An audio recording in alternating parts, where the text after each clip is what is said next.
10 News begins with breaking news. Nearly 24 people are injured in Sacramento after two trains collided. News agencies there say this happened on the light rail system. One train hit another, forcing one of the trains to derail. At least 22 people have been hurt. So far, the injuries don't appear to be severe. We will keep an eye on this. We'll bring you any updates as we get them. Also tonight, a neo-Nazi group making its presence felt at San Diego State. Flyers and stickers posted on campus right as thousands of new students arrive for their first week as an Aztec. Good evening. I'm Steve Atkinson. And I'm Kimberly Hunt. 10 News reporter Anthony Pura is at San Diego State. And Anthony, a jarring and upsetting day for many.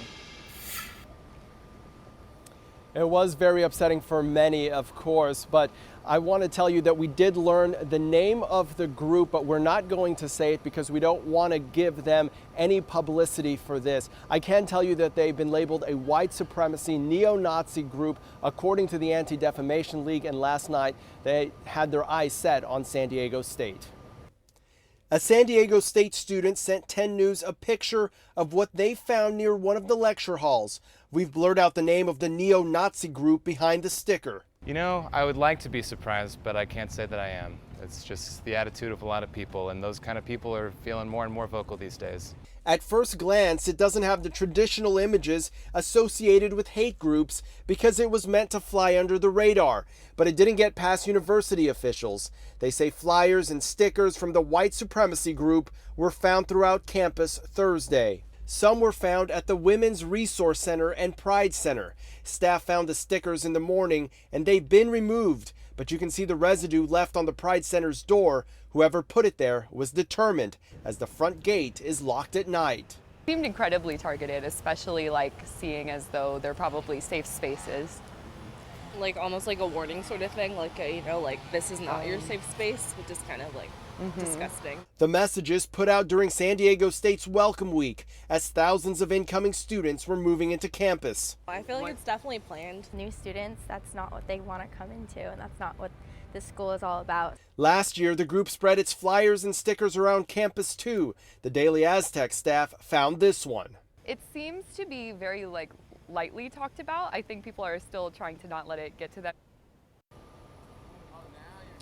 Now, the group has been known to pass out similar propaganda at other campuses across the country. San Diego State officials say that all the stickers and flyers have been removed. They are denouncing the group and their messages. We're reporting live tonight from San Diego State. Anthony Pura, 10 News. Anthony, thank you. Other acts of hate have targeted San Diego area campuses recently. In April, the Black Resource Center at San Diego State was hit by vandals. And in October of last year, white nationalist flyers were posted around the campus of Cal State San Marcos. As 10 News develops on this story, we will push it out on our mobile app. There is a free version in the App Store. You can just search 10 News. New tonight, the San Diego Police Department released body camera video of a deadly officer-involved shooting from May of 2018. Taser! Well, that video shows police tasing Raul Rivera in Nestor. Rivera ripped off the tasers and continued to struggle even after beanbags were fired. At one point, Rivera yelled at officers, quote, "Is that all you got?" The violent scene comes to an end when police say Rivera charged them with a knife. Of course, we've frozen the video at the point where officers shot and killed him. At the time, family members told 10 News Rivera was in a bad mental state and wished police had helped him, not hurt him. As recently as May of this year, Rivera's family members called on the police department to release all of the footage and reports from the incident. Well, today's release is part of a Team 10's continued push for police records under a new transparency law. The department released dozens of records related to this case today. Our Team 10 is now looking through them, and we'll have more of those findings tomorrow. And both the San Diego Zoo and the museums at Balboa Park will be back open tomorrow after a gas leak created chaos today. A construction crew working on the zoo's newest project hit a gas line. Both the San Diego Zoo and the museums at Balboa Park had to be evacuated and closed for the day.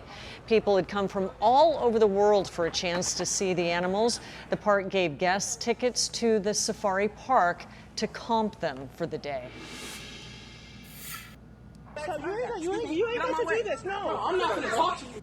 New video of teenagers causing chaos at a grocery store. A mother is sharing a testy encounter she recorded at this South Bay Vons. Our 10 News reporter Travis Rice explains what she's hoping the community will learn from it.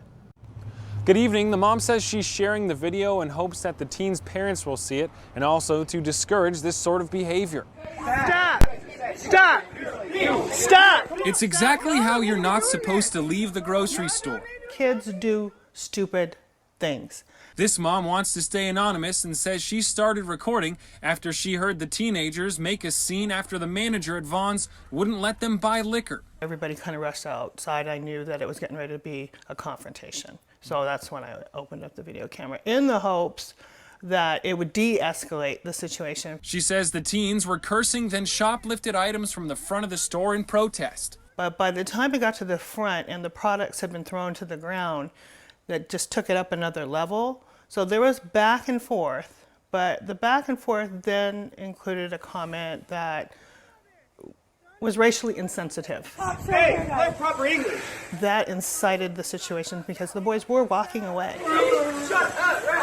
Stop. When you say that to somebody, you are implying that they are uneducated and therefore inferior. And there are going to be certain people that are going to feel a certain kind of way, and that was the reaction that they got. That's when one of the boys threw an unopened energy drink into the crowd. Stop. Oh!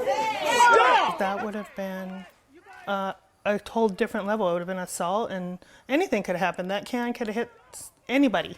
No one was hurt, and the kids got away, but this mom says it's not too late for someone to intervene.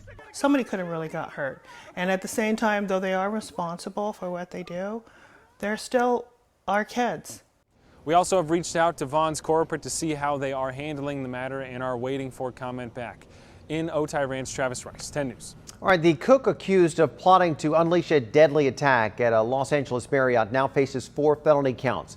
Rodolfo Montoya pleaded not guilty today. He was arrested Wednesday after his co-worker tipped off police about the planned attack at the Long Beach Hotel. Investigators recovered an arsenal of weapons at his home. They believe he planned the attack on his own. Montoya faces a possible maximum sentence of more than 5 years in state prison. He's due back in court September 30th. Well, immigration attorneys are preparing to deal with a new policy that could impact their low-income clients. The Trump administration announced new restrictions on visas for immigrants who have received public assistance. And 10 News reporter Matt Boone spoke to a lawyer and an immigrant about the impacts the policy could have. Matt. Kim, this new policy would not affect people who are coming to the United States seeking asylum or refugees. However, it would apply to people who are here legally already on visas or people trying to apply for a visa. But now their finances will be front and center in the application. I'm worried that people are going to be scared to ask those who really need it. Jacob Sapochnik is an immigration attorney. One of his clients, Michael, who did not want us to show his face, says he used Medi-Cal benefits while he was a student. The medical cost compared to Russia is very expensive. You don't have insurance here. You can get hit with a big bill if you don't have any insurance. As a student with limited income, he says he wasn't trying to abuse the system. In fact, he says he was more motivated to end up being self-sustaining. Students that didn't have that financial backing, they strive to succeed. And they have more ambition and goals actually to succeed. He now has a job and recently did receive his green card. My goal is to be a great U.S. citizen, pay my taxes, hopefully create jobs. But under the new Trump administration policy set to go into effect in October, that green card would have been in jeopardy. Even for immigrants who haven't received any public assistance, they could still be denied visas if the government thinks they'll use it in the future. Our rule generally prevents aliens who are likely to become a public charge from coming to the United States or remaining here and getting a green card. Hundreds of thousands of people apply to renew visas or obtain green cards each year. Sapochnik predicts many of them will end up being kicked out of the country because of their economic status. It may impact quite a few people. Now, several states have already filed lawsuits against the Trump administration trying to block this policy from going into effect. However, right now it stands to go into effect in October. Reporting live at the border, Matt Boone, 10 News. Matt, thank you. President Trump told reporters he is seriously looking into ending birthright citizenship. That's the constitutional right established by the 14th Amendment, granting citizenship to anyone born in the U.S. You walk over the border, have a baby.